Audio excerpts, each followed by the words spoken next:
le loup de Gubbio. Alors, on a travaillé sur la pédagogie de François, chemine vers le loup intérieur en lui-même et le loup extérieur. Et c'était en lien d'ailleurs avec le livre sur le pardon. Alors aujourd'hui, donc on reprend le cycle de nos partages autour de l'Évangile. Alors, vous savez, qui n'a jamais participé à ces rencontres? Peut-être lever la main que je me rende compte. D'accord. Donc, l'idée, c'est on prend un texte d'évangile qu'en général on connaît par cœur, mais est-ce qu'on le connaît par le cœur? C'est une question que je vous laisse à répondre. L'idée, c'est de prendre verset par verset le texte tel qu'il nous est donné, et puis de faire fonctionner les images, les idées, le cœur. Il faut surtout essayer de passer de la tête au cœur. Voilà, c'est ça l'idée. Comment ce texte résonne dans mon cœur pour qu'il soit une bonne nouvelle pour moi. Pour moi, pas forcément pour les autres, mais d'abord pour moi. On a le droit de penser à soi. Vous savez, Saint Bonaventure, qui est un grand théologien franciscain, au milieu du XIIIe siècle, il disait, et vous connaissez tous parce que c'est devenu un adage, charité bien ordonnée commence par soi-même. Et bien, Saint Bonaventure, un grand théologien franciscain, on peut même lui rendre cet honneur. On ne le sait pas, ça. Alors, on va donc, vous voyez, fonctionner comme on va fonctionner, on va partager plutôt. Chacun peut prendre la parole, mais on est obligé de réguler la parole. Et l'idée, c'est de fonctionner un peu comme un réalisateur. On imagine les scènes, on imagine les personnages, on imagine l'action, ce qui se passe, ce qui ne se passe pas. Une chaise, Francis. Et puis, après, on va se mettre comme un acteur.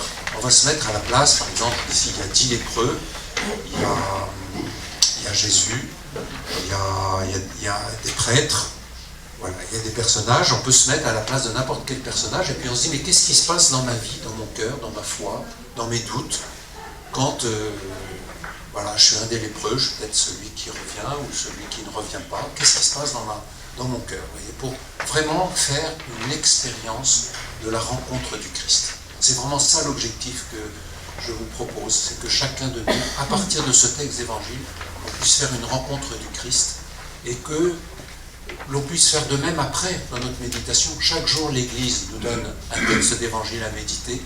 Moi, j'essaye, je n'y arrive pas toujours, je ne le cache pas, je n'y arrive pas toujours. Je le lire si, mais je n'arrive pas toujours à faire cette expérience de passer de la tête au cœur, c'est-à-dire de faire une expérience personnelle de la rencontre du Christ dans la parole qu'il nous donne, puisque la parole, c'est le Christ lui-même. Ce n'est pas un bouquin, ce n'est pas quelque chose qu'on a enregistré. Non, la parole de Dieu, c'est le Christ. C'est la personne du Christ. Et là, on va voir un peu comment il va se donner. Alors, on peut commencer par lire le texte tel qu'il nous est donné. On est à la fin du chapitre de Luc, enfin, à la fin de l'évangile de Luc. On n'est pas très loin des temps qui sont les derniers, c'est-à-dire de la Passion, hein, un chapitre avant la Passion. Et puis aussi spirituel. Voilà, quand ce sont vos propres frères qui vous excluent et qui vous mettent en dehors du camp, quelle souffrance. On ne peut pas ne pas être rempli de compassion pour ces 10 lépreux et aussi pour le Christ qui va prendre sur lui la condition de serviteur jusque dans la lèpre. Et plus la lèpre leur interdit de participer au rite. Alors, je ne sais pas s'ils sont samaritains, s'ils sont juifs, on va le savoir un petit peu après, on va avoir des indices, mais ils n'ont même pas le droit de pratiquer leur foi. Donc ils sont réduits à prier Dieu, peut-être dans le silence, ou pas prier Dieu du tout. Vous voyez l'exclusion, ce qu'elle fabrique de la part de certains vis-à-vis d'autres personnes, c'est quand même assez violent. Voilà, donc respect de la législation relative à cette maladie. Est-ce que Jésus touche les lépreux? Non. Non. Dans ce texte, non. Dans un autre texte, il les touche, me semble-t-il. Je n'ai pas eu le temps de regarder, mais je sais qu'il les touche. Il aimait bien toucher, Jésus. C'est un tactile. Il aimait bien toucher, parce qu'il fait passer son fluide, sa force. Là, il ne les touche pas. Parce que c'est si intéressant à souligner.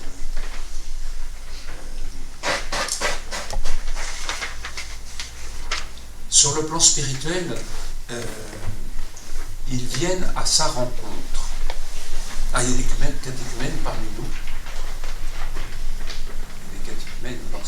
on est tous des anciens catéchumènes, donc tous des néophytes, des plantes nouvelles appelées à vivre notre baptême chaque matin, hein, avant même le petit déjeuner. Ils vinrent à sa rencontre. Je trouve que c'est un terme fort, ça. C'est pas ça la vie chrétienne, aller à la rencontre du Christ. Et puis si on n'y arrive pas, parce qu'on est tordu, parce qu'on est malade, parce qu'on a été exclu, c'est Jésus qui vient à notre rencontre. Voilà. Ce que nous pouvons faire pour aller à la rencontre du Christ, nous le faisons. Et si nous n'y arrivons pas, le Christ vient jusqu'à nous. Pensez à ce texte de l'Apocalypse. Je me tiens à ta porte et je frappe. Si tu ouvres ton cœur, j'entrerai, je prendrai avec toi le repas, et toi, tu le prendras avec nous. Zachée, descends vite, aujourd'hui, je veux demeurer chez toi. Bon, là, c'est les lépreux qui vont, ils font ce qu'ils peuvent, comme chacun de nous. Ce que nous pouvons faire, Dieu ne le fera pas à notre place. Et ce que nous ne pouvons pas faire, c'est Dieu qui le pourvoira. C'est le fondement de la foi, ça. Aller à la rencontre du Christ. Et ils y vont tous ensemble. Et alors, verset 13, ils lui crièrent, Jésus, Maître, prends pitié de nous. Ils lui crièrent, d'une seule voix. Alors, qu'est-ce que vous avez envie de dire La confiance. Alors, la confiance. Attendez, ils le prennent. Déjà, il l'appelle maître. Il l'appelle maître. Peut-être qu'ils reconnaissent sa puissance, ils le considèrent comme déjà supérieur à eux et peut-être comme leur maître. Voilà. Et c'est à qui son affaire. Comme prophète, quoi. Oui, Maître, voilà. prophète, mais pas comme fils de Dieu. Non. Ils ne reconnaissent pas forcément comme fils de Dieu. Ils ne seraient pas lépreux, ce seraient peut-être des disciples, ce seraient peut-être des apôtres. Enfin, ces Si. gens-là, c'est lépreux. S'ils Ouais. n'étaient pas exclus par la maladie, ils seraient peut-être derrière Jésus Ah ben en oui, tant que disciples. Sans doute. peut-être. Ils Ils mèneraient leur vie, ils seraient pêcheurs de poissons ou menuisiers. appellent ça miséricorde. Est-ce qu'on connaît en quelle langue ce texte nous a été transcrit? En araméen, en grec ou parce que bon, c'est le du terme grec. de maître, c'est pas si on le prend en grec ou en araméen ou en hébreu, c'est pas forcément la même chose. Saint-Luc, il est d'origine grecque, hein, donc il parle en grec. Il parle en grec, Saint-Luc, ça c'est sûr. Je ne suis pas un grand spécialiste là-dessus. Alors là, Ils appellent ça miséricorde aussi. alors, Il a sa pitié. voilà. Il crie, prends pitié. Il ne Il ne lui demande pas de le guérir. Alors comment? Il ne demande pas en premier d'être guéri, il demande la pitié. Qu'est-ce qu'ils disent d'habitude les lépreux quand... Guéris-moi. Dans les textes du Moyen-Âge, on le sait bien, ça, on a appris ça à l'école. Quand un lépreux voit quelqu'un d'important, entre guillemets, il doit dire une phrase. Il cache. Quoi? Il guérit. Les lépreux, avant, quand on voit des personnes, ils se cachent. Cache? Ça veut dire quoi? Ils se Ah, ils se cachent. Ah oui, d'accord. Mais qu'est-ce qu'ils disent? Ils demandent Justement, à pour éviter qu'il y ait un contact. Attends. qu'on les guérisse. Alors ils disent impur. Impur. Ils disent impur. Et là, ils disent pas impur. C'est quand même pas mal. Ils disent maître, prends pitié de nous. Et compassion de nous. Donc, il y a un registre différent que si c'était un autre que Jésus, que c'était un policier ou il dirait impur. C'est-à-dire, attention, t'approches pas de moi, je suis contagieux, je suis dangereux, puis la loi t'interdit de me contacter. Et là, on est dans un autre registre. Alors, comme l'a dit Jocelyne, effectivement, ils le considèrent comme un maître, et non pas comme le Fils de Dieu. Et puis deux, ils disent « Aie compassion de nous ». On reprend ça dans le Kyrie. « Prends pitié de nous, Seigneur ». Ô Christ, prends pitié de nous. Oui.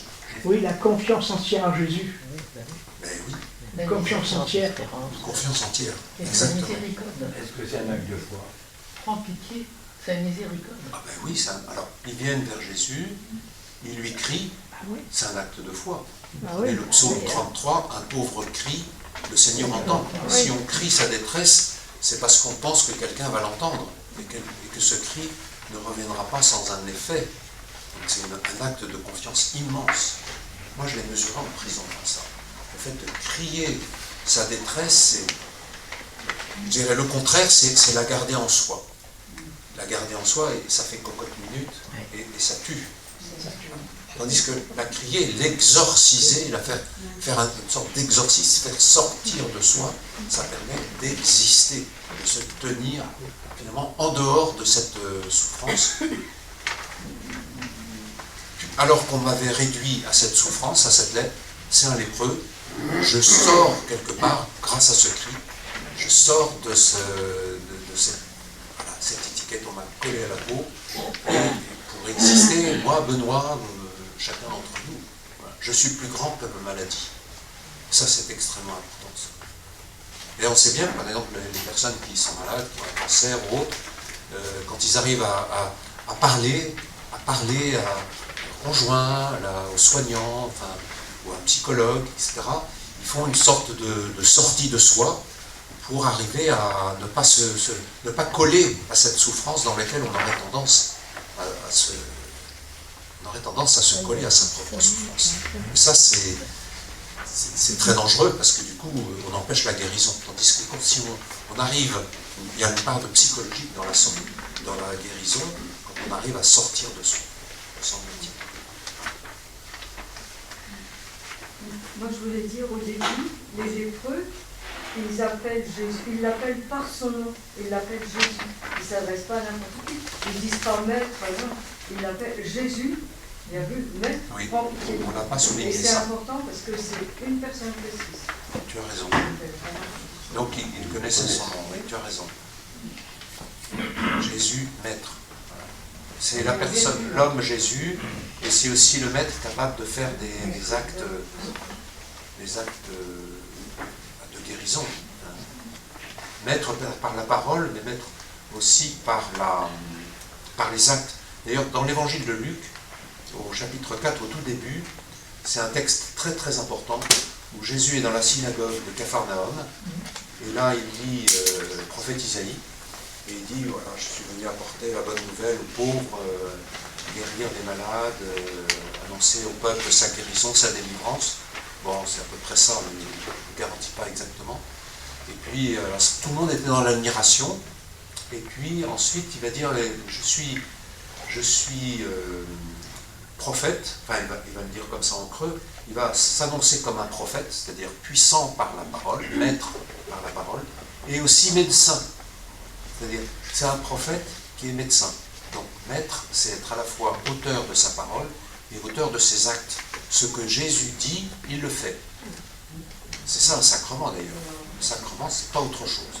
C'est une parole qui engendre une action. C'est pour ça que l'Église met beaucoup d'importance sur la vie sacramentelle, parce que nous recevons de Dieu une parole qui fait ce qu'elle dit, qui guérit, qui pardonne le péché.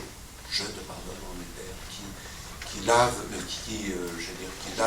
les eaux de la mort pour ressusciter à la vie, c'est le baptême, etc., etc. C'est pour ça qu'un sacrement est toujours assorti d'une parole et d'un geste. Et donc Jésus, maître, voilà. Merci d'avoir dit ça. Alors, on ne connaît pas la foi des lépreux, le texte ne le dit pas, mais ils savent que Jésus a guéri d'autres maladies, et c'est pour ça qu'ils font appel à sa compassion. On va dire ça comme ça, pour résumer. Ok, autre chose sur ce verset. Le cri, moi j'aime bien ce cri, pauvre cri, le Seigneur entend. Crions nos souffrances. Hein. Alors pas forcément à haute voix, mais disons-la à un ami, peut-être dans le silence, ou avec les pleurs, avec la douleur que cette souffrance, faisons-la sortir d'une manière ou d'une autre. Nous les hommes, on a plus de mal que vous les femmes à faire sortir nos douleurs. Hein. On a une certaine pudeur qui nous empêche parfois pas toujours, hein. Je ne veux pas généraliser, mais moi j'ai appris à pleurer. Moi je n'avais pas bien pleuré à 30 ans ou 40 ans. J'ai appris à pleurer. Aujourd'hui, je pleure plus facilement devant un film qui est mieux. Et je me réjouis de pleurer parce que je ne savais pas le faire. Alors c'est une éducation. Il y a un garçon. C'est pas ça. Un garçon, ça pleure pas. Voilà. Alors, verset 14. À cette vue, Jésus leur dit, allez vous montrer aux prêtres, et en cours de route, ils furent purifiés.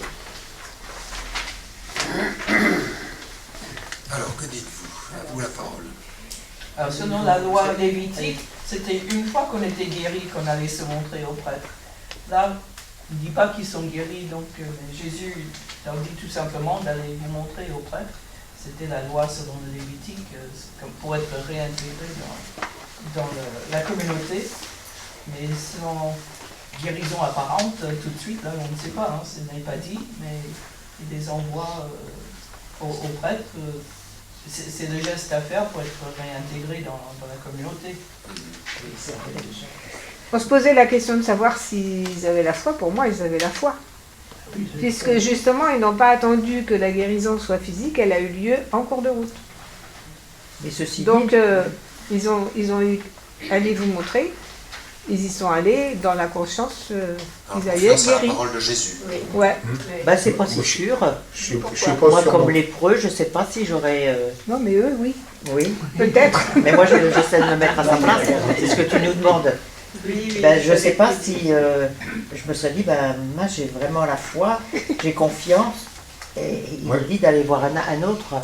Je dis qu'ils ont obéi Jésus, mais c'est entre obéir et avoir la foi, il y a une différence. Ouais, mais bon, il n'y avait pas de docteur dans ce temps-là, il fallait bien qu'il se rapproche à quelque chose. Oui, ils ont obéi, parce qu'ils ont obéi. Obéir, ça veut dire écouter. Écouter en profondeur. Écouter, et il faut que les pieds suivent. Voilà. J'écoute, ça descend au cœur. Après, si c'est bien descendu au cœur, les pieds sauront bien où aller. Voilà. Ça, la véritable obéissance. Pas l'obéissance militaire, j'ai bien contre l'obéissance militaire, Francis. Pour ça aussi, il faut écouter. Hein. Oui. Tout le monde écoute, tout le monde a à apprendre à être obéissant. Et moi, je connais beaucoup de militaires qui sont absolument remarquables, et que j'apprécie beaucoup d'ailleurs. Ils savent écouter. D'ailleurs, Jésus félicite un militaire, c'est un centurion, parce que lui-même, il dit moi, j'ai un supérieur, et j'obéis au mon supérieur, et du coup, je peux donner des ordres. Il ne peut donner des ordres parce qu'il a écouté lui-même les ordres de son supérieur. Et Jésus va lui dire, je n'ai jamais vu une foi aussi grande que ça dans Israël. Et pourquoi?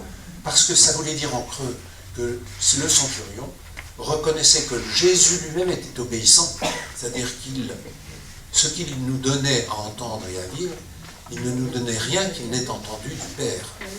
Donc il est parfaitement obéissant, il reçoit tout de son Père pour le redonner. Et celui qui n'est pas obéissant, c'est celui qui agit sur son propre chef sans recevoir aucune parole. Et les militaires, ils sont un exemple pour nous, parce qu'ils ne donnent pas d'ordre qui n'est reçu de plus haut. On est d'accord? Alors, je dirais, en fait, quand on lit en cours de route, ils furent purifiés. Oui. Ce qui veut dire qu'au début, ils n'ont peut-être fait qu'obéir, mais en cours de route, c'est-à-dire peut-être que quand la foi, la confiance dans la parole du Christ a augmenté, qu'ils furent purifiés. C'est dans le chemin, ça s'est pas fait... C'est dans le chemin, ou dans le passage. Ou dans le passage, c'est dans le chemin qu'ils ont été purifiés. C'est pas tout de suite après la parole du Christ. Il y a eu un chemin. C'est pas magique. C'est pas magique. C'est pas magique, c'est en chemin que les choses se font. Moi, j'aurais un avis moins biblique. Je me mets à la place de cette communauté qui s'est dit on a tout tenté pour être guéri, ça n'a jamais marché. On nous a parlé de Jésus qui apparemment fait des merveilles. On y va. Et puis ma foi, il nous dit d'aller voir les prêtres. On va essayer, peut-être que ça va marcher. Oui. C'est une vision un peu terre à terre, mais qui est humaine. Oui. C'est entendable. Ça répond aussi à la pas de s'arrêter à distance. Ils ne veulent pas aller plus loin parce qu'ils savent qu'ils sont contagieux. Et là, Jésus leur dit, allez le montrer aux prêtres. Ça veut dire, allez-y. Allez-y. Moi, je pense qu'ils avaient quand même beaucoup la foi parce que en cours de route, ils furent purifiés. Ça veut dire qu'ils ont pris le chemin vers les prêtres alors qu'ils n'étaient pas encore guéris. C'est qu'ils avaient la foi, parce que s'ils n'avaient pas la foi, s'ils avaient été voir Jésus juste comme ça, eh ben, ils auraient attendu d'être guéris pour aller voir les prêtres. Donc, comme... Oui, Daniel. Je veux dire qu'effectivement, ils ont marché, c'est une démarche de foi qu'ils ont fait. Et Jésus voulait aussi que par cette démarche de foi, il fallait quand même honorer la loi de Dieu. La loi de Dieu. Et c'est pour ça qu'il leur a dit, allez voir le prêtre. Donc, en allant voir le prêtre, pour Dieu, on respecte la loi que lui, Jésus, a dit aux lépreux. Et donc c'est cette démarche de foi qui aboutit au respect de la loi qui les a guéris sur la route, sur le chemin. Barbara, tu veux dire quelque chose? D'accord. Alors dans le cas des lépreux, j'ai regardé un petit peu, il y avait 2 rituels qui étaient prévus. Un rituel de funérailles pour marquer la séparation du malade. Voilà, il est mis du côté des morts, hein. C'est terrible. Et puis, dans le cas de guérison, c'est un autre rituel qui était mis en place pour marquer la réintégration dans la communauté. Bon là, on ne parle pas de réintégration dans la communauté, si ce n'est qu'ils vont vers le prêtre, mais c'est en cours de route qu'il fait clarifier. Donc il n'y a pas encore vraiment de réintégration vers la communauté. Voilà, c'est pas bien. On parle de purification, on ne parle pas de guérison. Oui. Il faudrait voir le texte grec. Je n'ai pas pris le soin de regarder le texte grec avec mon dico. Je n'ai pas le temps, mais ça serait important d'aller vérifier si c'est guéri ou purifié. Ce n'est pas tout à fait la même chose. En dessous, c'est 15. Oui, en dessous, c'est guéri. Voilà, c'est ça. Donc il y a une ambiguïté sur le terme guéri et purifié, exactement. La lèpre les rendait impurs. Oui. Donc s'ils sont guéris, ils sont purs. Ils sont oui, voilà. c'est ça. Donc ils sont à la fois purifiés et guéris, ça va ensemble. C'est-à-dire qu'il y a la pureté rituelle. Chez les Juifs, on parle beaucoup de purifier, mais c'est par rapport au rite, on a le droit d'y participer ou pas, parce qu'on a réuni les bonnes conditions. Donc j'ai l'impression que ça joue un peu sur les deux plans. Sur les 2 plans. Rituel et physique. Et à l'époque, dans le judaïsme, le prêtre avait pour rôle de remettre dans l'ordre, de réparer ce qui avait été détruit par la maladie ou le péché, puisqu'ils font la collision entre le péché et la maladie. Et donc, le prêtre remettait de l'ordre là où le péché avait mis du désordre, on pourrait dire ça comme ça. Ça fait une progression aussi. On est purifié alors d'être guéri. C'est une progression, oui. J'entends bien. D'ailleurs, quelquefois, quand il guérit, il dit avant, les péchés se sont remis, comme le paralytique, il en prenait ça. Ouais. Et après, lève-toi. Après, lève-toi. C'est pour ça qu'il y a le mélange du rite, du symbole. C'est pour ça que le symbole et le rite, c'est quelque chose de très important, parce qu'il nous donne ce que nous avons à faire. Il faudrait que je trouve un exemple. Quand Jésus nous dit « Je te pardonne tous tes péchés », alors ils sont pardonnés, je le crois fondamentalement, mais en même temps, c'est le dernier chapitre de mon livre, il nous dit ce don, qu'est-ce que j'en fais? Soit je le garde pour moi, je le mets sous mon lit et il va servir à rien, ni à moi ni aux autres, soit au contraire je vais le développer pour qu'il puisse produire du fruit en abondance. Donc en fait, les dons que le Seigneur me donne, c'est des dons à faire. Ça nous est toujours donné à faire. Et donc il y a le rite qui est l'invitation à réaliser sa vie et de la rendre performante, féconde. Donc il y a le rite et l'action. Alors, on va voir ce que va faire l'un d'entre eux. Ça me dit pas mal de choses là. Moi je trouve que ce qui est intéressant aussi, c'est quand on dit à cette vue. On voit le tableau, quand il dit à cette vue, on voit les 10 qui sont venus, qui se sont arrêtés. Enfin, ça résume tout en fait. On voit Jésus qui les voit, ils se sont arrêtés. Là, ils ont eu beaucoup de foi, ils sont là, ils attendent la réaction de Jésus. Il y a beaucoup d'actions de marcher aussi dans ce texte, en marchant vers Jérusalem, aller vous montrer au prêtre, en cours de route. Il y a toujours, on voit que c'est une marche, une marche vers la purification, la guérison, etc. C'est un chemin. C'est un chemin. On reviendra sur le mot voir, effectivement. C'est très important ce mot voir. Jésus nous regarde, Jésus nous contemple, il regarde ses frères qui souffrent de la maladie, de l'exclusion, de la mort. Et voilà, ça rappelle le texte de Moïse, j'ai vu la misère de mon peuple. Ouais. J'ai vu la misère de mon peuple. Et la compassion, c'est celle de Jésus. Hein, Jésus est invité à mettre en œuvre sa compassion. Jésus, Maître, prend pitié de nous. Et c'est les lépreux qui suscitent en Jésus cette émotion, cette compassion, cette force intérieure qui le fait pousser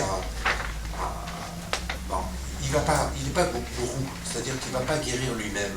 C'est ça qui est extraordinaire. Allez trouver les prêtres, respecter le chemin des hommes, le chemin du rite, le chemin... voilà, je ne suis pas un magicien. Allez trouver les prêtres. Je ne suis pas un magicien, mais c'est cette façon de libérer l'énergie de l'autre, de libérer la confiance de l'autre, la foi de l'autre, c'est ça qui va les sauver. Donc il y aura à la fois la guérison physique et la guérison spirituelle. Hein? Guérison, santé et salut vont de pair avec l'évangile. On dit bien qu'un chemin de conversion s'apparente à un chemin de guérison. Voilà. Et c'est vrai. De conversion, c'est-à-dire de prendre un autre chemin. L'ouverture du cœur. Retrouver le chemin du rite, c'est-à-dire de la communauté chrétienne. Recevez cet appel à vous relever et à recevoir de Dieu votre salut. Et allez-y ensemble. Il y a l'aspect communautaire aussi, mais c'est pas rien. C'est pas quelque chose qu'on fait tout seul aussi. On peut le faire seul, mais oui, on le fait en communauté. Oui, d'ailleurs, on ne demande pas au Seigneur de faire, mais on demande au Seigneur de nous aider à poursuivre le chemin. C'est pas fais ton tour de magie, c'est aide-nous dans le chemin pour rencontrer la guérison, l'autre, etc. Donne-nous de le faire. Voilà, donne-nous. La plupart des miracles, et c'en est un ici, la plupart des miracles, sauf la résurrection de la fille de Jaïr, sauf le sourd muet, et sauf la résurrection de Lazare, pratiquement il y en a 3, je crois, si je me trompe, Jésus ne... Je vais choquer certaines personnes, Jésus ne fait aucun miracle dans l'évangile. Je vous choque? Non. Il nous dit, va, lève-toi, ta foi t'a sauvé. C'est-à-dire que je libère, je ressuscite en toi ta capacité de foi, de confiance, et c'est avec cette capacité que je te donne, c'est là le miracle de Jésus, c'est qu'il donne à l'autre d'avoir confiance en lui-même, mais avec ta confiance, va, use de toute ta liberté. C'est ça le grand miracle. Donc demandons au Seigneur de libérer en nous les forces qui nous mettent debout et les forces qui vont permettre de mettre l'autre debout. Penser à soi, mais il faut surtout penser aux autres. Et d'ailleurs, le seul fait ils crièrent, ça arrivait à distance, ils crièrent, mais ils ne se mettent pas à genoux. Hein. Mais en cours de route, ils sont sur le chemin. Voilà. En cours de route, c'est le fait de se mettre debout qui les guérit, on pourrait dire ça comme ça. Mais sur la foi, sur la parole de Jésus.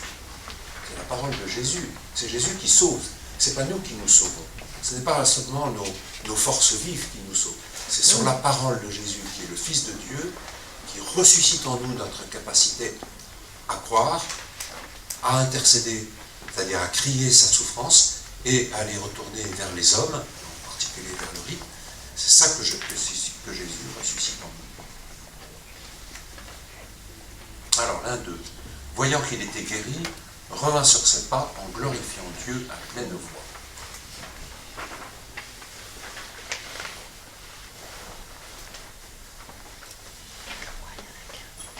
Se jeta face contre terre aux pieds de Jésus en lui rendant grâce. Or, c'était un Samaritain. Ah, il y avait un Samaritain dans le lot des 10. Alors, qu'est-ce qu'on peut dire là-dessus? Ce Samaritain, il était doublement impur, non? Non seulement il était lépreux, mais en plus il était Samaritain. Bonjour les dégâts pour lui. C'est beaucoup pour un seul homme. Et puis le prêtre, peut supposer que, si on dit qu'il était samaritain, on peut quand même supposer, j'en ai pas la certitude, mais que les autres étaient juifs. Par défaut. Donc le prêtre, c'était plutôt le prêtre des juifs. Alors, il n'a pas été voir le prêtre des samaritains, puisqu'ils n'avaient pas les mêmes prêtres. Alors, on ne sépare pas les serviettes et les torchons. Voilà. Donc il était doublement impur. L'un d'eux, voyant qu'il était guéri, se voyant guéri. Donc finalement, lui, il ne respecte pas la loi, vu qu'il va voir Jésus, il va aller voir les prêtres.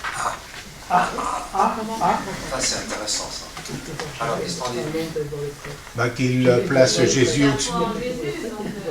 Il place Jésus au-dessus des prêtres. Il place la foi au-dessus de la loi. Voilà. C'est bien ça? Ah ben oui. C'est bien, c'est mal. C'est pas de cet ordre-là. Le bien, le mal, c'est pas. C'est le message de Dieu, c'est le message de Jésus, c'est la foi au-dessus de la loi. C'est la foi qui se crie parce qu'à pleine voix, il glorifie Dieu à pleine voix. Donc, l'urgence pour lui, c'était de rendre grâce. Maintenant qu'il a vu sa guérison.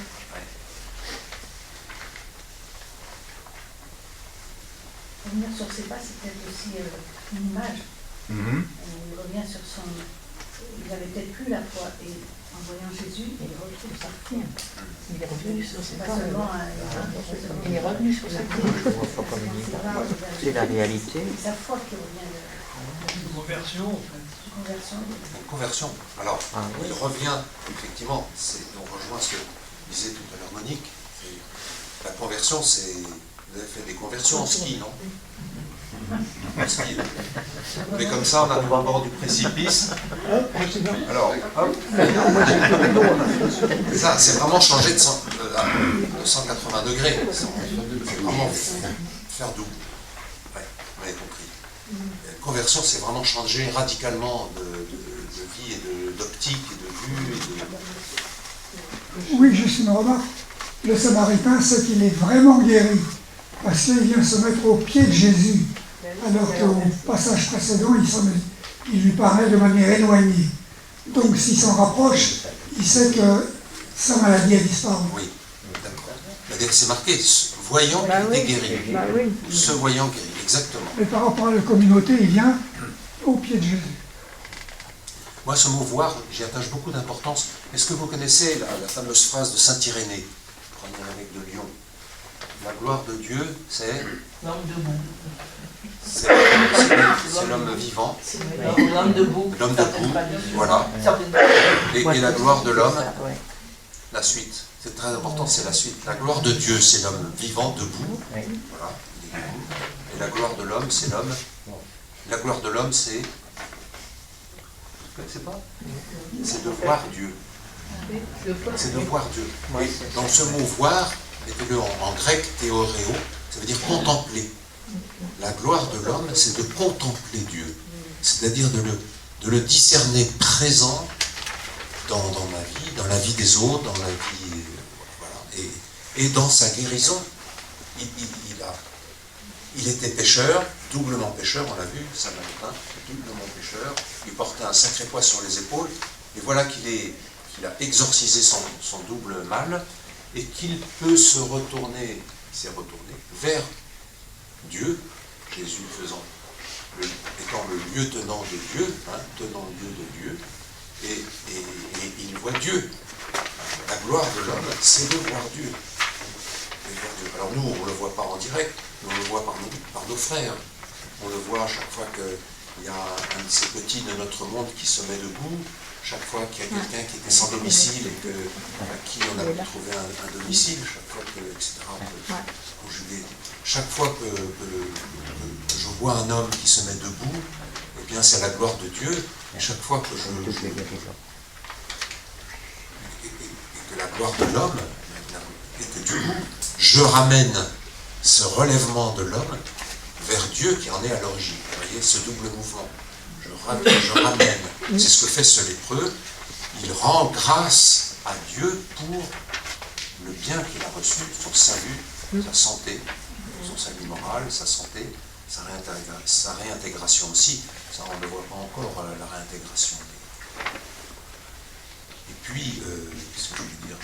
C'est très important, le fait que la foi, elle est au-dessus de la loi. Alors, ça ne supprime pas la loi, attention. Hein, on a tous besoin d'une loi. Moi, j'ai besoin d'une colonne vertébrale. Mais si je suis habité par le Christ, c'est mon habitation avec le Christ qui prime sur tout.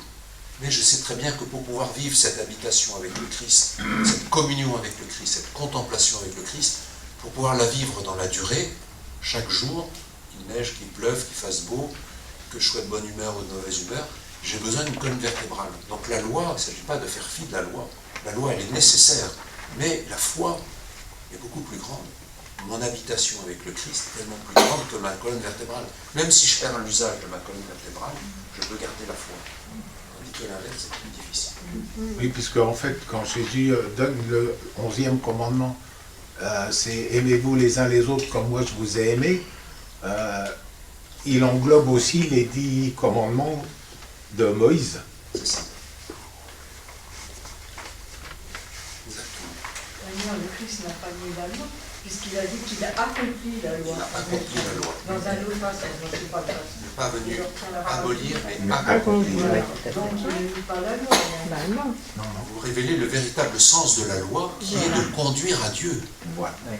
C'est ça, la loi est une pédagogie. La loi est un pédagogue qui nous conduit vers Dieu. Puis un jour, le pédagogue, on a grandi, on est plus libre, on a moins besoin de la loi. Il faut toujours qu'elle soit là comme un repère, pour savoir où j'en suis. Est-ce que je dérive, est-ce que je suis borderline, ou bien...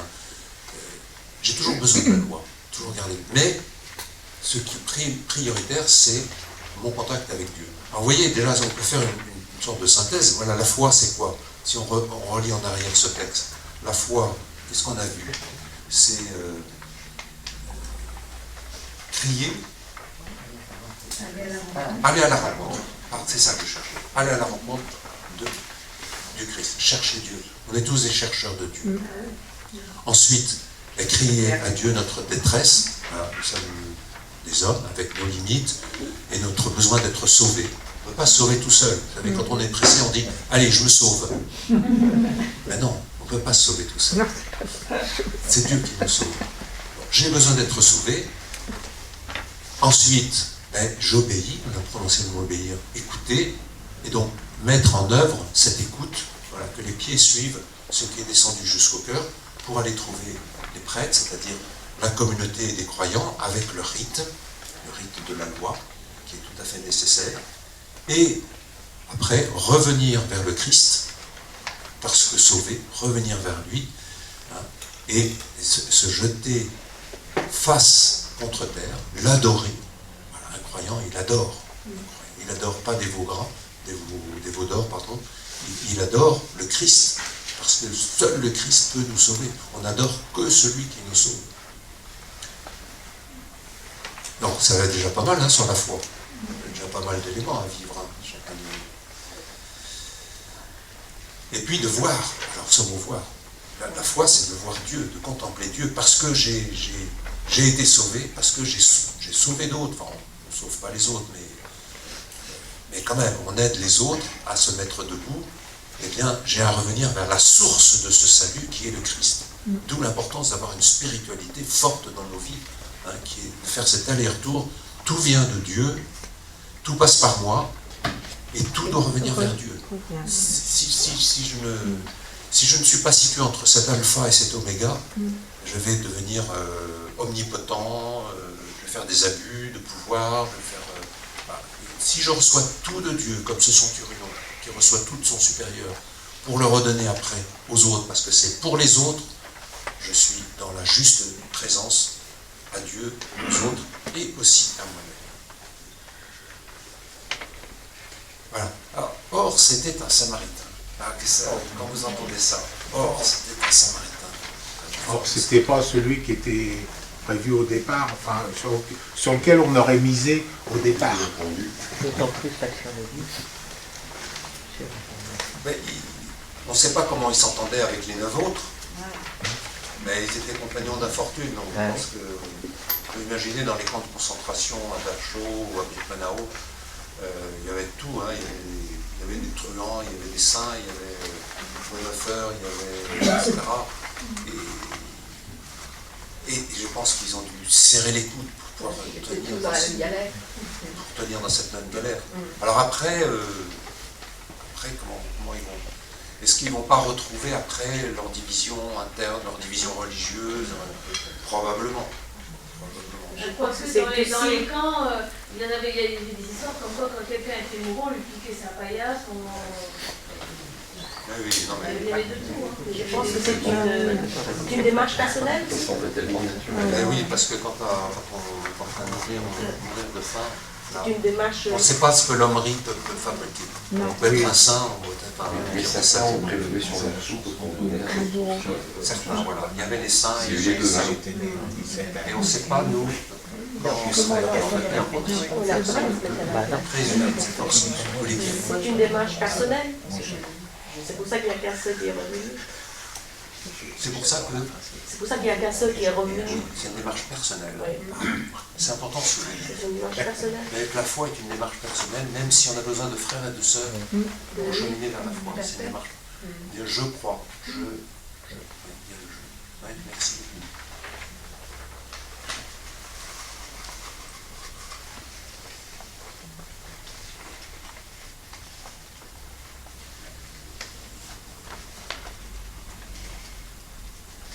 Vous pensez que dans Luc, il y a... Or, c'était un Samaritain. Il y a un certain nombre de personnages dans l'évangile de Luc qui sont mis en valeur, justement, pour être des témoins de la foi. Bon, on l'a dit tout à l'heure, il y a le Samaritain, il y a le collecteur d'impôts, je l'ai dit, Zachée. Qu'est-ce qu'il y a d'autre? Le centurion, j'en ai parlé tout à l'heure, le centurion. Ah non, le centurion, pas celui-là. Le centurion au pied de la croix. Dans Saint-Luc, c'est très très beau. C'est presque, après le bon larron, c'est presque, j'allais dire, le premier croyant, un centurion, donc un païen, qui, voyant, c'est marqué, voyant comment Jésus est mort. Il y a le mot voir, pardon. Et un occupant. Et un occupant en plus. Donc lui aussi, il avait, aux yeux des Juifs, il avait la double faute. Mais voyant comment Jésus... Vous voyez, on retrouve le mot voir. Contemplant comment Jésus est mort. C'est notre vie de croyant. Contemplons les gestes du Seigneur. Nous allons bientôt contempler Jésus qui va naître dans la crèche. Après, dans le carême, nous allons contempler Jésus qui va être tenté au désert. C'est notre tentation à nous. Après, nous allons contempler comment il va subir ce procès dérisoire, comment il va mourir sur la croix. Voyant comment Jésus est mort, il devint croyant. C'est extraordinaire. Ça. Vous voyez, le voir et le croire. D'ailleurs, c'est Saint Jean qui développe surtout ce binôme voir et croire. Il vit et il crut, nous dit Saint Jean, au tombeau. Jean. Et le bon larron. Et le bon larron, avant lui. Le bon larron. Oui, qu'est-ce qui fait le bon larron? Le bon larron, il reconnaît Jésus à travers ses femmes. Oui, il reconnaît Jésus. Oui, oui. Mais lui, c'était un homme juste. Lui, il n'a commis aucun mal. Voilà, c'est ça le texte. Lui, il n'a commis aucun mal. Donc il le contemple. Il le contemple comme l'homme parfait, puisqu'il n'a commis aucun mal. Exactement. Donc, vous voyez, comme croyants, nous sommes invités à regarder notre façon d'être reconnaissant. Marrant parce que... Il revint sur ses pas en glorifiant Dieu à pleine grâce, à pleine voix, en rendant grâce. Il se jeta à terre, aux pieds de Jésus, en lui rendant grâce, en lui rendant gratuitement ce qu'il avait reçu gratuitement. C'est ça l'action de grâce. C'est j'ai reçu gratuitement le salut, la guérison, la reconnaissance, la beauté, la compassion, tout ça je l'ai reçu gratuitement et je suis appelé à rendre, ne pas garder pour moi, au fond c'est ça, à rendre gratuitement ce que j'ai reçu gratuitement. Cette expression, rendre grâce, je vous avoue que je l'ai médité pendant le carême de l'année dernière, ça a été lumineux pour moi. Je n'avais jamais réalisé à ce point la beauté de cette expression. Rendre grâce, on dit ça, allez on va aller rendre grâce. Hein. On ne réalise pas ce qu'on dit. On va rendre gratuitement ce qu'on a reçu gratuitement. C'est ça, être dans l'alpha et l'oméga. J'ai reçu gratuitement, ça passe par moi. Et je dois le rendre pour les autres, pour le bienfait des autres. C'est magnifique, ça. Ça, c'est la vie d'un croyance. Surtout, le drame, ça serait de le garder pour moi. Souvenez-vous de cette halte spirituelle, la première, quand j'étais là avec Juvénal, sur l'appropriation. Le péché par excellence, c'est de s'approprier. D'ailleurs, saviez-vous qu'un franciscain, c'est le seul ordre religieux qui ne fait pas vœu de pauvreté? Vous savez ça? Non. Pourtant, on dit les franciscains, c'est pauvre, c'est les sandales, pieds nus, etc. C'est pas mon cas. C'est les franciscains laïcs. Les franciscains font vœu de ne rien avoir en propriété. Autrement dit, on peut user de tout à condition de ne pas avoir l'esprit de propriétaire. Ni sur les biens, ni sur les personnes, ni sur nos responsabilités. Et Juvénal a eu bien raison, il y a 3 ans, quand nous sommes arrivés, de faire une session, une halte spirituelle, pardonnez-moi, sur la désappropriation. Parce que le péché par excellence, c'est l'appropriation. Adam et Ève se sont appropriés le fruit de la connaissance du bien et du mal, et du coup a généré la mort. Ça engendre la mort, l'appropriation. L'esprit de propriétaire, j'ai rien contre la propriété. C'est important que des gens soient propriétaires de leurs biens, de leur maison. Ce n'est pas l'esprit d'appropriation, garder pour soi. Au contraire, vous voyez mes mains, elles partent toutes seules, c'est au contraire rendre gratuitement ce que nous avons reçu gratuitement. Bien sûr, on n'est plus pauvre, c'est ça la pauvreté. On n'a peut-être plus rien, mais on est riche de tout. Et ça change tout. Parce que celui qui garde tout pour lui, il se retrouve tout seul. Celui qui arrive à partager. Voilà. Qu'est-ce qu'on pourrait dire là-dessus? Un quart d'heure.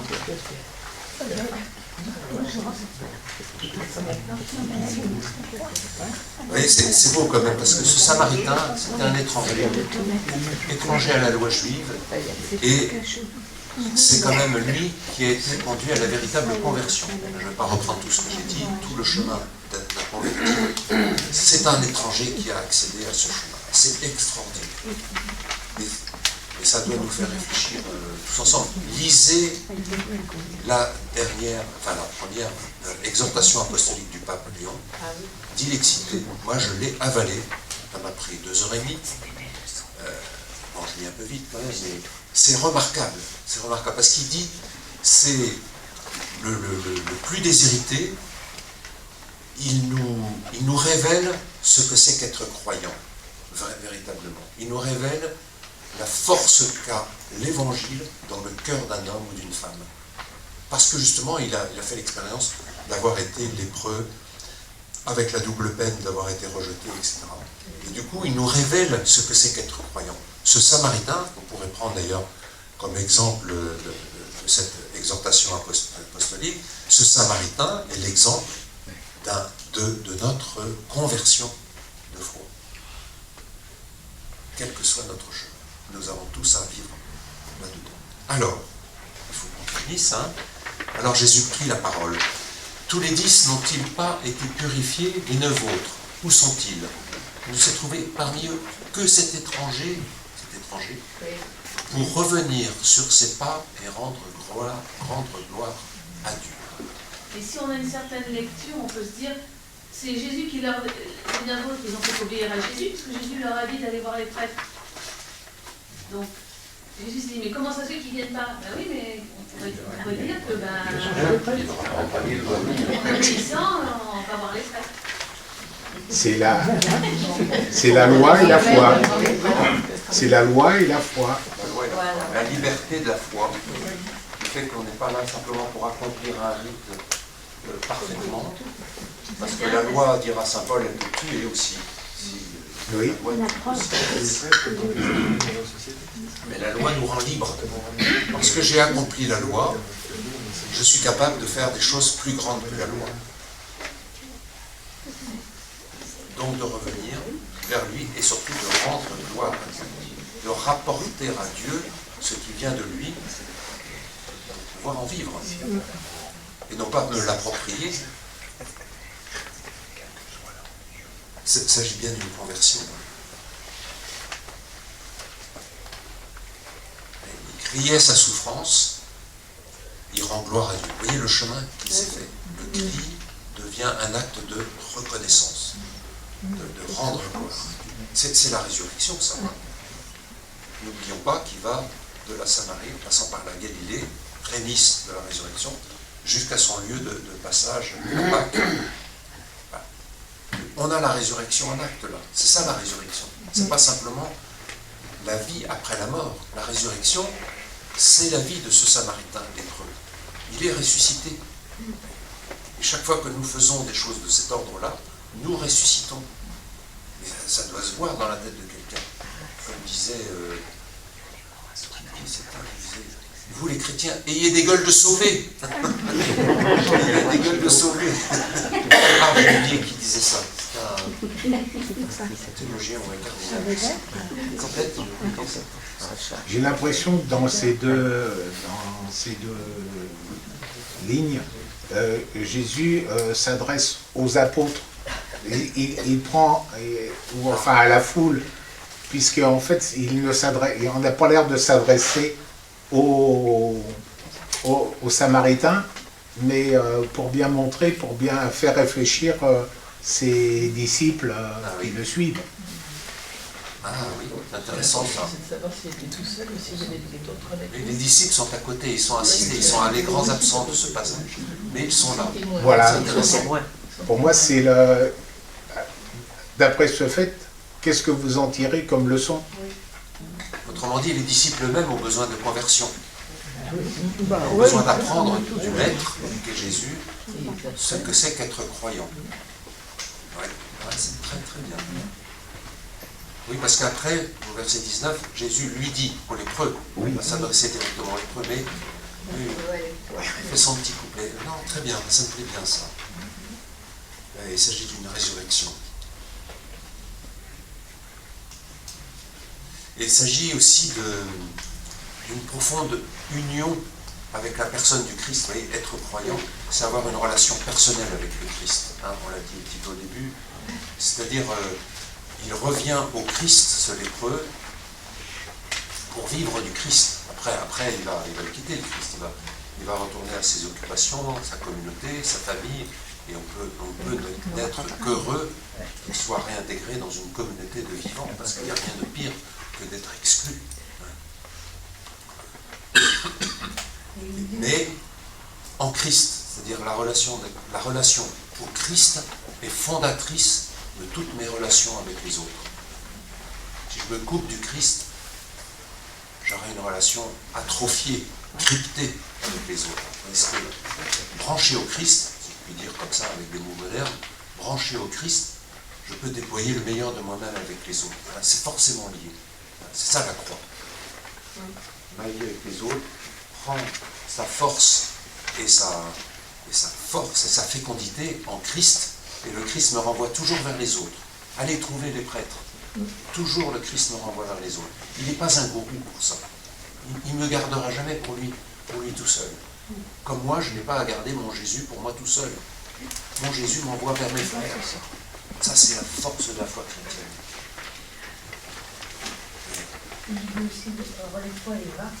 Alors, c'est le dernier passage. Donc, mieux connaître le Christ. Connaître, c'est naître avec lui. Hein. Mieux connaître. Se laisser engendrer par lui. On a un bel exemple dans ce texte. Et puis, donc, je vais dire peut-être... oui, j'avais marqué ceci. Jésus est bien le bon Dieu que l'on appelle au secours. C'est vrai, Jésus est bien le maître que l'on peut implorer pour être guéri de sa lèpre. Mais Jésus est tellement plus que cela. Jésus, c'est aussi celui qui purifie l'homme de son péché, le délivre de sa misère, de son péché, de son passé aussi, et celui qui restaure notre personne dans la communion au Père. C'est aller jusqu'au Père. Il est donc le Sauveur qui accorde la vraie vie. Le Seigneur qui vient jusqu'à nous pour nous offrir le salut et donner sens à notre existence. Alors tu disais, Jocelyne, dernier verset, Jésus lui dit « Relève-toi et va, ta foi t'a sauvé. »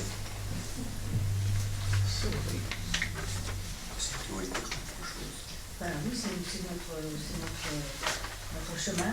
Voilà, maintenant, ça doit être ta foi et ton chemin.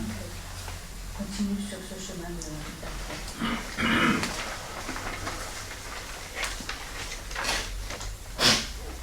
Quelque chose qui vous frappe? Si relève-toi et va, c'est va donner comme tu l'as reçu, la parole, la bonne parole, la foi, va donner aux autres. Continue, soit que, comme on est baptisé, prêtre, prophète et roi, devient prophète. Mais relève-toi déjà, moi je voudrais souligner le relève-toi, il était à genoux. Il y a un parallèle avec le paralytique et la résurrection de Lazare. Exactement. Alors, relève-toi, c'est le mot, j'ai été voir là, en grec, anastasia, qui est le mot résurrection, précisément. Ressuscite-toi, relève-toi. Dieu, le Christ ne fait pas de nous des gens soumis, à genoux. À genoux pour adorer, oui, mais aussi debout pour aller servir. Il faut les deux. Et Jésus ne veut pas nous laisser à genoux, il ne veut pas nous mettre, il ne veut pas que nous soyons soumis, il veut nous mettre soumis, le Père. Et l'islam, ça veut dire soumis. C'est intéressant, moi je trouve que ce n'est pas négatif du tout. Mais soumis, pas au sens d'aliéné, mais mis sous le regard du Père. Je joue sur les mots. Soumis, mis sous le regard du Père. Jésus ne veut pas des gens soumis. Il veut que nous nous mettions sous le regard du Père, qui est notre seul sauveur, pour qu'après nous nous mettions debout et que nous puissions mettre en œuvre ce que nous avons reçu. Nous avons été libérés, nous avons été relevés pour libérer les autres et les relever. Voilà, c'est toujours, la foi est toujours au service d'une mission. Moi j'aimerais que notre Église aujourd'hui soit, même de prêtres et tout ça, soit davantage enflammée par ce zèle missionnaire qui a permis, au XIXe siècle, d'envoyer des missionnaires en Chine, au Japon. Il y avait un zèle extraordinaire. J'en parlais ce matin, j'accompagnais un prêtre de Paris, là, à Paris, et on parlait de ça dans l'accompagnement spirituel, et on disait, mais comme on aimerait que les prêtres soient davantage, non pas attachés à leur confort, mais à ce zèle missionnaire qui est indispensable à la foi chrétienne. Enfin, on peut souligner... On s'est motivés tous les deux dans ce sens. Comment? On peut souligner quand même, par exemple, cette semaine, c'était la semaine rouge de l'église en détresse. Là. Tous ces prêtres, ces religieuses qui se font massacrer parce qu'ils essaient de transmettre la foi. Peut-être qu'ils pourraient le faire encore plus fort, mais dès qu'ils ouvrent la bouche pour parler de Jésus, ils se font massacrer comme des... Voilà. C'est terrible, tous ces martyrs. On devrait peut-être plus en parler à notre jeunesse, aux gamins qui font du catéchisme, peut-être c'est un peu morbide. On devrait peut-être plus parler de nos martyrs d'aujourd'hui, du XXe siècle, de 2025. Finalement, nous, on est dans notre petit confort. C'est facile de regarder un coup la téloche le dimanche pour ceux qui en sont libres, d'aller à la messe pour nous qui sont invalides, mais c'est que dalle à côté de ce que font ces gens-là. On est vraiment des misérables à côté. Même si on va au chapelet, même si on fait des pèlerinages, tout ça, je ne suis pas inquiet si chacun d'entre nous, on est profondément habité par le Christ, passionné par le Christ, comme le Christ est passionné pour nous, pour notre humanité. Si voilà, s'il y a c'est parti de 12 apôtres, et des gars plus ou moins bien tordus d'ailleurs, hein. Il y a des extrémistes de droite, des extrémistes de gauche, il y avait quelqu'un qui allait le renier, il y avait des gens mal foutus quand même, les disciples. Mais ils sont laissés habiter par le Christ, ils sont laissés passionnés par le Christ, et ça a fait l'Église, et qui tient encore qu'un quart, malgré ses péchés, qui tient et qui continue d'avancer. Et ils sont habités par le Christ comme ce Samaritain qui revient toujours vers le Christ, hein, et qui voit, se voyant guéri, se voyant sauvé par Jésus. Allez, relève-toi, va, et ta foi t'a sauvé. Moi, je suis surprise quand même, c'est ta foi t'a sauvé. Oui, mais c'est ça. Et tout ce passage nous montre la foi, l'importance de la foi, la puissance de la foi. La foi, c'est ça le miracle. Le miracle, c'est la foi. C'est Jésus ressuscite en nous la confiance et la foi qui est allié à la reconnaissance d'ailleurs. Reconnaissance. La foi, c'est un don qu'on vient d'accueillir. C'est vraiment un don. C'est un don, mais ça nous est donné à faire.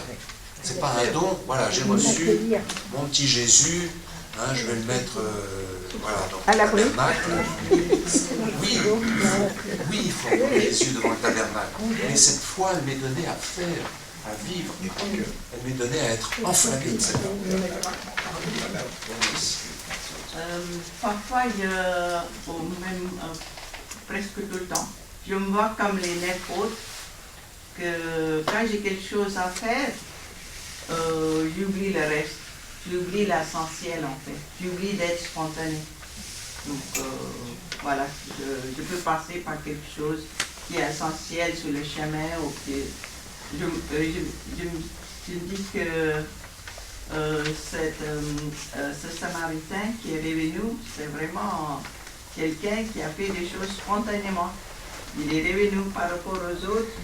Ils ont obéi Jésus, ils n'avaient pas cette spontanéité. Voilà, je me dis que je me mets à la place des nefos. C'est ça le but de notre temps, là. Oui, mettre à la place des apôtres ou du Samaritain ou des autres lépreux. Voilà, les autres lépreux, ils ne sont pas revenus. Voilà, ils ont été guéris, c'est bien. Mais s'ils ne savent pas que ça vient de Dieu, qu'est-ce qu'ils vont faire de ça? Je ne sais pas. C'est le mystère de leur relation avec le Seigneur. Moi, c'est pas moi le juger. Il n'y a pas de registre. Dans l'Évangile, c'est ça qui est bien. Il n'y a jamais c'est bien, c'est mal, c'est permis, c'est défendu. L'Évangile nous invite à nous lever et à vivre de notre foi. Allez, je vous lis juste ma conclusion que j'avais stabilité là. L'élan de reconnaissance du Samaritain qui va à la source de la bénédiction reçue permet une véritable rencontre avec Jésus. C'est ça qui est fondamental.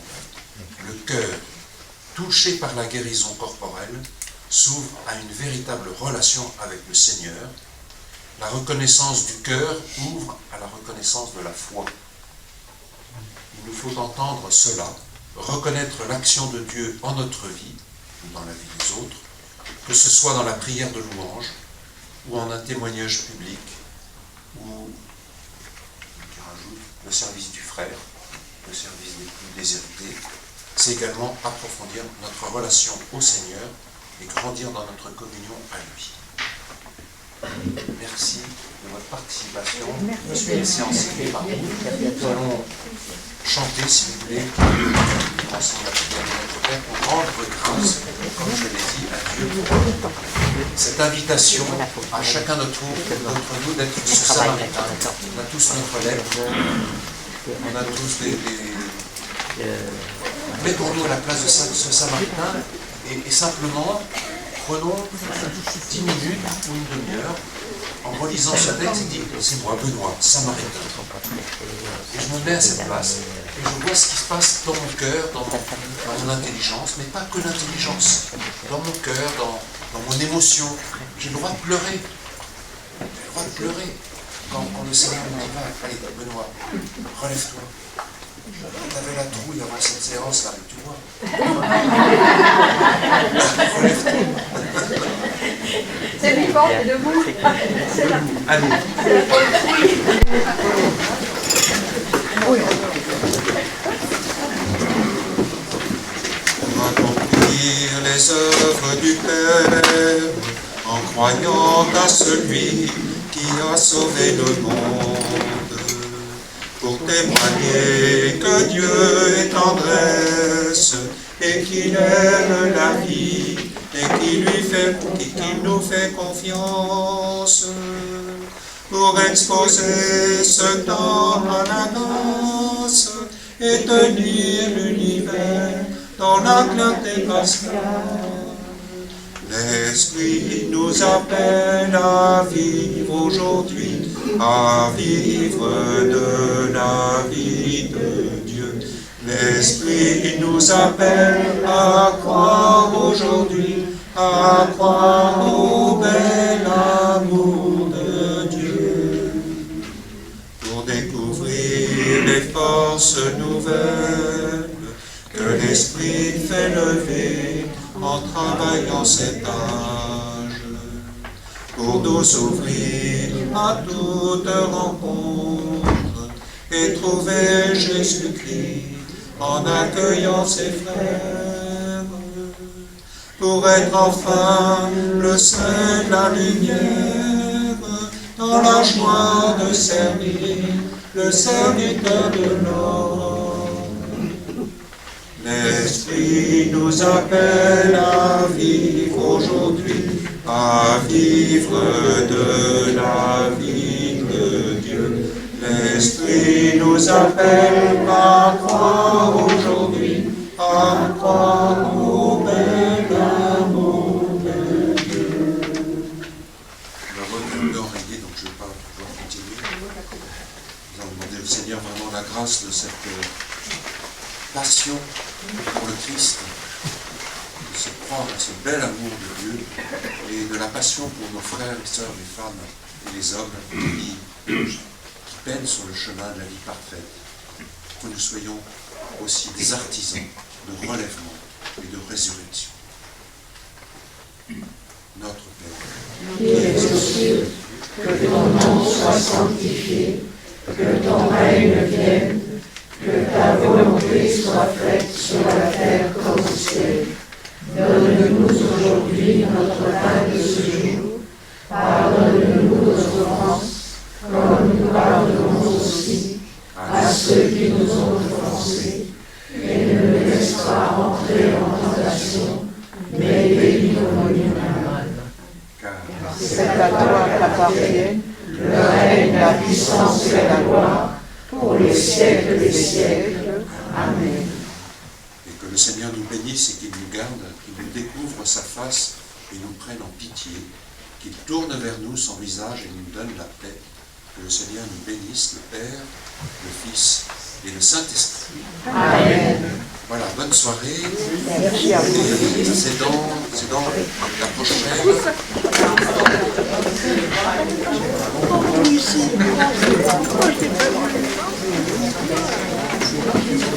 Mercredi 3 décembre.